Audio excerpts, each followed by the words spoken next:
Hello everyone, today I'm going to be ranking all the light and dark heroes inside the game. I'm going to do them separate though, light on one, dark on the other, just because it's easier that way, and I still don't have all these at 3 stars. I really want to wait till I get to that point to kind of just really put a good effort into it. Even where I've had them at right now and going up against them, I think I got a pretty good gauge of where I think these things should stand. Now, by all means, don't take this personally. This is just my own opinion on this. So if I'm not ranking one where you like it, don't feel bad about it. But either way, all 8 of these heroes are pretty freaking solid inside the game, and I personally think you should try to go for one anytime you see one. So for the light heroes, in 4th place, I'm going to throw Oleon, and I know we just talked about this recently with the whole shock. Yes, that shock is very annoying inside the game. But compared to the other 3 light heroes, I just think this one's underperforming a little bit compared to them. Now, Oleon is going to fall in the dealer strength class, but with some of these skills inside it, it almost feels like it's a little bit more of a supporter role. To give a fair comparison, Kion fits in this same category. Yes, Kion is pretty freaking OP, but at any rate, I would expect from the light hero I'd see something equal to that, if not better. And I've said it before too, as far as the awakened skills, I like to see something kind of like a big bang inside the game, and this one being that Oleon has to make the kill, and when he does, he's going to get some healing.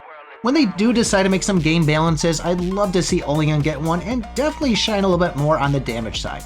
Next, in 3rd place for the light heroes, I'm going to throw Newell, and this one is going to be a supporter agility, and I think this one fits the skill class pretty solid for where it needs to be. I do like the active skill of this, of throwing out 3 random hits and reducing the energy of the opponent. I think that works out pretty well for Newell, and it can be kind of annoying to go up against. Now, given that it is a supporter class, you really would think you'd see a lot helping out all your teammates, and all we're really getting out of this one is starting off with some extra energy for everybody at the beginning of battle. There is removing of a debuff from yourself, and even the awakened skill is going to give you a shield.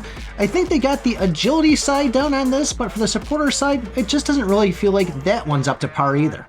But if we want to compare this to something in the similar class, take Dexter for example. Once again, OP hero, it is tough to compete with these, but these light heroes are so much harder to get. I think they need to outshine what's already inside the game. Now Dexter, he's going to go and give it an attack buff to all adjacent heroes. He's going to heal all adjacent heroes when there's an enemy killed. There's also the, I think, crit defense inside there. Or maybe it was crit resistance, but even that, when he dies, he's going to go and give an attack buff and heal into the 1 highest attack hero. I mean, overall, every single thing in there seems like how a supporter should be, and I think unfortunately, Newell just doesn't shine on that. Next on the list, in 2nd, we have Taros, and I feel like this one is definitely falling where it needs to be for the whole strength tanker class. Attacking 2 enemies with the highest attack and throwing a debuff, which is going to reduce her attack, is nice, especially when you're a tanker. Dropping below the 50% and having reduced damage taken, once again, solid skill for a tanker. But even getting the revive at the end when you die and throwing a damage immunity shield, everything in this skill set seems to be perfect for me, and I just can't say anything really too terribly bad about him. The only thing I could really say is it's not Selena who I'm putting at number 1. This hero is going to be a healer intelligence, and once again, it fits perfectly into the class. Going and healing 2 allies with the lowest HP and throwing a shield on them. And by the way, removing all the debuffs from those 2 heroes, that's just a solid skill to begin with right there. The increased speed is a nice little perk for all the heroes, but another nice thing too is if you do drop below that threshold of health, you will start healing yourself, which means you're going to be on the field longer to help out your allies versus just dying immediately. I think it's overlooked a lot of times, but the fact that if an ally's HP falls below a certain threshold, you're going to increase your energy, meaning you're going to be popping off that active skill once again, which will then go heal, remove the debuffs, and throw a shield. And of course, the one that everybody really loves is when using that active skill, reviving a dead ally. It's not going to be one of those things like Odelia there where it has to happen in the 4th rounds. You get to round 12, you have your first hero die, she pops off the active skill, bam, your hero's back on the screen. Like I said, I think all these light heroes are pretty solid inside the game, but if you're seeing a Selena or a Taros out there, those are ones I'd hop on in an instant. Moving on to the dark heroes, the first one I'm going to throw out here is Zagraco, and just to give you kind of an idea, same class as Taros there, I would put him just underneath Taros if I was comparing them. This is some solid skills inside the game, but it seems like one of those things, it's just more annoyance of having him pop up and die, pop up and die. The active skill of going and attacking one enemy and stunning all adjacent ones is a nice skill, but pretty much you go up against Zagraco and you just say, okay, I'm going to split up my troops so I don't fall for that one. Now, I do like the fact that this hero has lifesteal and the fact that when he does die, he is going to be given an attack bonus to adjacent heroes and giving a lifesteal increase on the other lifesteal for 1 turn, and this is going to happen 2 times per battle. Of course, this does mean that they all have to be adjacent to him, which can make things a little bit difficult because there's so many other heroes that want to have that adjacent skill to him. And for example, you're going up against a zagraco, you're going to go and separate all your troops. So I think if this hero is a high star compared to your other ones, then yes, you're going to want to stick to everything adjacent to it.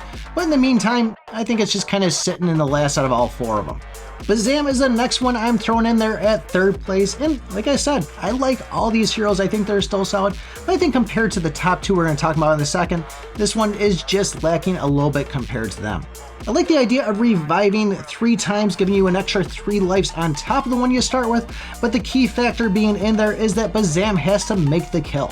I do like the fact that he's going to get increased dodge, and when you do dodge, you're going to get an increased attack. And we've also talked about the awakened skill too, of when he does die, he's going to hit back, throw a debuff on the hero. It is a pretty nice awakened skill, and overall, this one still is a solid hero.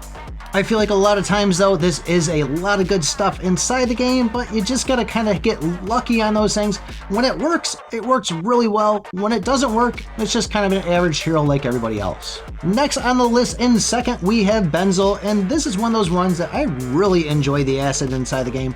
With so many heroes throwing out shields there, and this acid just melted them right away, this is a definitely good hero to go for.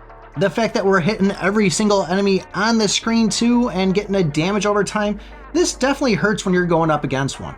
And I've said it before, what I really enjoy about this is the normal attacks throwing a stack on there, so people that are hit by the acid get hurt even more, and we've said it, the stackable is just continuous on there. We haven't actually seen a cap on it, haven't done a whole lot of testing, but it seems like by the time you're counting it out, the enemy's already dead. And of course the awakened skill of healing the ally with the lowest HP by damage dealt from all that acid. Yes, it's not 100%, but usually when this heals up, it's pretty much maxing out their health anyways. Overall, this is a very solid hero, and the only thing that it's not comparing to is Lilith, our number 1. If you haven't gone up against a Lilith yet, you're gonna hate it when you do, and you're gonna realize real fast that you only want to leave one hero in the front row. There's nothing worse than going up and just watching all your energy get drained out as you take 3 or 4 hits in a row by her and just watch her squash your team. Even worse, when that first hero dies that you have in the front row and then she starts whacking the second row, it's just like a bulldozer going right through. Now, she does have a lot of dodge inside the game too, which can make her pretty tricky to kill off, but the awakened skill on this, of going and killing an enemy, which is a very good guarantee with Lilith, she's going to get an attack buff and defense buff based by that hero's stats that she killed. With having Lilith being able to get grabbed from the arena shop for an extra 800 points on top of every other hero, I see my Almond in there and I always want to grab him, but it's like, man, I cannot pass up on Lilith. She's just a freaking beast altogether. So there you have it, guys. That is how I'm ranking all 4 light heroes and all 4 dark heroes.